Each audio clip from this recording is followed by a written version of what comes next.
শিলা একে কেন্দ্র করে আমাদের ইতিহাস। কিরিট কথার অর্থ ভীষণভাবে বিকৃত হয়ে গেছে।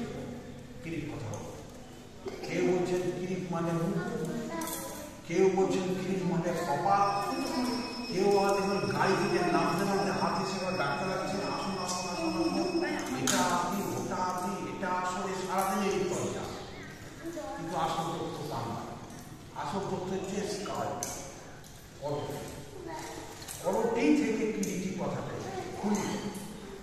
এই করটি আমাদের তিনটে ভাগে বিভক্ত: সূর্য, চন্দ্র, জ্ঞান, ব্রহ্মা, বিষ্ণু, মহেশ্বর। এখানে শিলাটা লক্ষ্য করে দেখুন তিনটে পার্টি রূপান্তর। এই শিলাকে রক্ষা করে এই মন্দির প্রতিষ্ঠা করে গেছে নাটকের রানী ভবন। নাটক হচ্ছে পূর্ববঙ্গে। নকশার মন্দির মা ত্রিনয়নী জিহ্বা। বাকি যে নকশা দেখছেন লতা পাতা ফুল, এই নকশা কিন্তু ফুল পাতা লতা নয়, এই নকশা হচ্ছে বৌদ্ধ তন্ত্রের শ্রীযন্ত্র। একসঙ্গে বৌদ্ধ তন্ত্রের প্রভাব। আপনি এদিকে ঢুকে যান, এনারা শুনছেন, এনারা শুনছে, আমরা শুনে চলে আসুন। এদিকে ঢুকুন, এদিকে ঢুকুন, এদিকে ঢুকুন। আমরা এদিকে ঢুকবো না,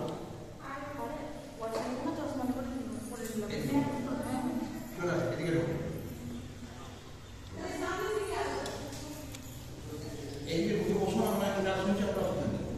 একসময় এখানে বৌদ্ধ তন্ত্রের প্রভাব ছিল। তাই প্রতিষ্ঠার সময় নাটোরের রানী ভবানী এই নকশা দিয়ে প্রমাণ করে দিয়ে গেছেন এটা বৌদ্ধ কালচার। এই নকশার মিল আপনারা তারা পেয়ে দিলাম।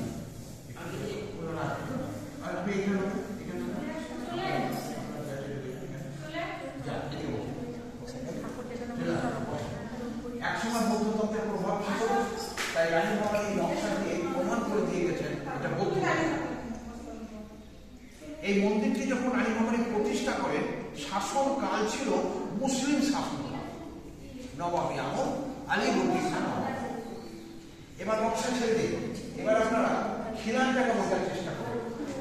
এই স্তূপটাকে, আর্চটাকে, এটা কিন্তু সম্পূর্ণ ইসলামিক আর্কিটেকচার।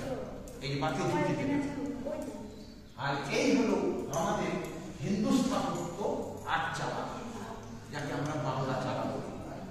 তাই বৌদ্ধ, ইসলাম, হিন্দু তিনটে ধর্মের সমন্বয় পেলাম। বাইরে বেরিয়ে মায়ের মন্দিরের গম্বুজটাকে লক্ষ্য করবেন। মুর্শিদাবাদ কিন্তু ইতিহাসের জায়গা, মুর্শিদাবাদ এসছেন ইতিহাসের টানে। তাহলে এখানেও কি আছে আপনাকে কুটি কুটি দেখতে হবে। আর ডাকাডাকিতে কান দিলে কিন্তু ইতিহাস মিস হয়ে গেল। চারটে চাল বাইরে দেখবেন, স্টেপ নাই, চাল আছে এরকম অদ্ভুত ইতিহাস চলে। অথচ ভেতরটা দেখুন স্টেপ চাল, সম্পূর্ণ হিন্দু স্থাপত্য, এখানে কোনো দ্বিমত নাই। অথচ একই চাল বাইরে গিয়ে দেখবেন, তখন দেখবেন এর আর্কিটেকচারটা এইরকম। এর মধ্যে আবার তিনটে ধর্ম, চার চালাটা হলো হিন্দু স্থাপত্য, পেটটা হলো ইসলামিক স্থাপত্য, আর অগ্রভাগটা হয়ে গেল বৌদ্ধ স্থাপত্য।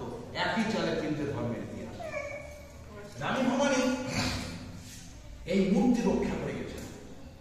এই হচ্ছে কিরিটেশ্বরী মায়ের মূল মূর্তি ছবি। এটা আপনাদেরকে ছবি দেখাচ্ছি।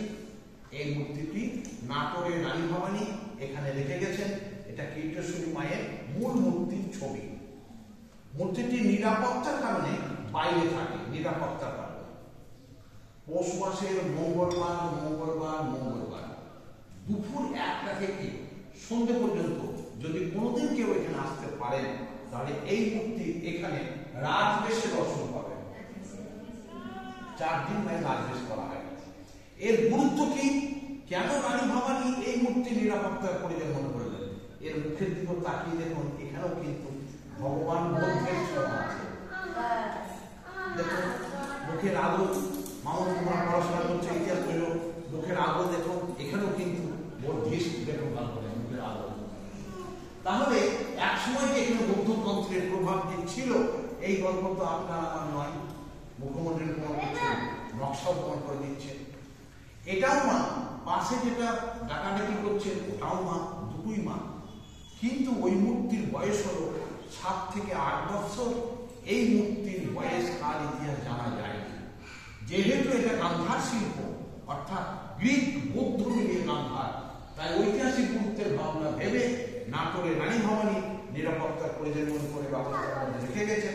আমরা কিন্তু সেই নিরাপত্তার প্রয়োজন বোধ করি, ওনাকে সেইভাবে নিয়ে আসা হয়। সেটা বিশেষ দিন ছাড়া বের করা হয় না। ওটা 7-8 বছর বয়স, ঐতিহাসিক গুরুত্ব নাই, তাই তালার উপরে ভরসা করে আছে। মা নয় তা তো নয়। সঙ্গে ক্যামেরা থাকলে এর ছবি নেওয়ার ইচ্ছা থাকলে আপনারা নেবেন, আপত্তি নাই। কিন্তু গুরুত্ব কোথায় জানেন? এই বাইরে বেরিয়ে ঠিক পিছন বরাবর একটা ভাঙা ধ্বংস মন্দির দাঁড়িয়ে আছে। প্রত্যেককেই বলবো যাওয়ার সময় অন্তত ওই ভিত থেকে স্পর্শ করে যাবেন আর ওই ছবি তুলে নেবেন। পিছনের ভিটিটা 900 বছর ইতিহাস, বড়ই অবহিত। 900 বছর ইতিহাস অর্ধেক হয়ে গেছে। এ হলো 300 বছর, পাশের মধ্যে হয়েছে 30 বছর।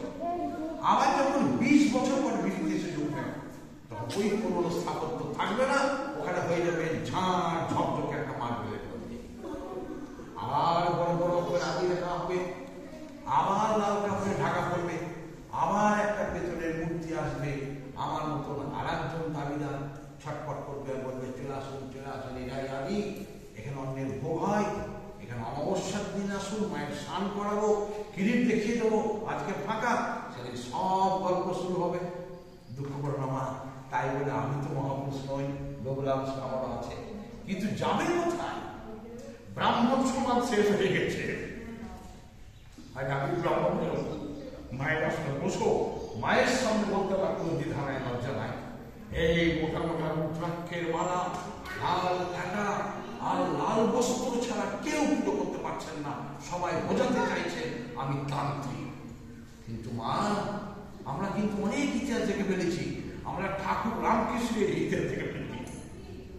অভাবের ভাবনায় হাড় পাঁচড়া বেরিয়ে একটা ঠেকা ধুতি পরে ভবতারের মায়ের সাধন ভজন করেছেন। কই, ওনাকে তো আমরা রুদ্রাক্ষের রক্তবস্ত্রে দেখতে পাইনি।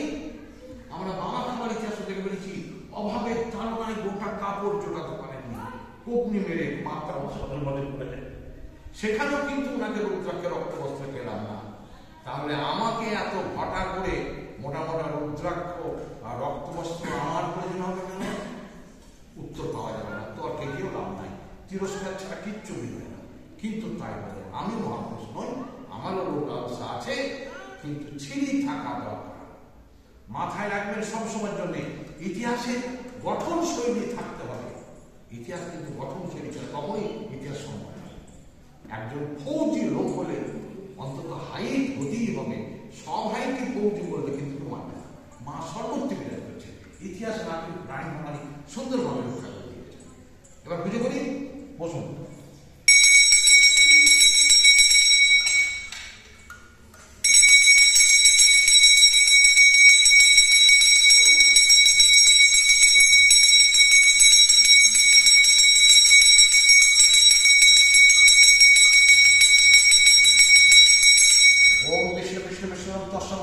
বৈশাখ মাসের শুক্লপক্ষের ষষ্ঠী তীর্থ মেষ রাশির হাত করে।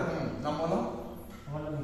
মিঠুন মন্ডল, গোত্র কাশ্যপ, কাশ্যপ গোত্র মিঠুন মন্ডল, রিঙ্কি ভান্ডারী, রিঙ্কি ভান্ডারী গোত্র, নাম ঋষি গোত্র, তেসা ভবানী কাশ্যপ গোত্র।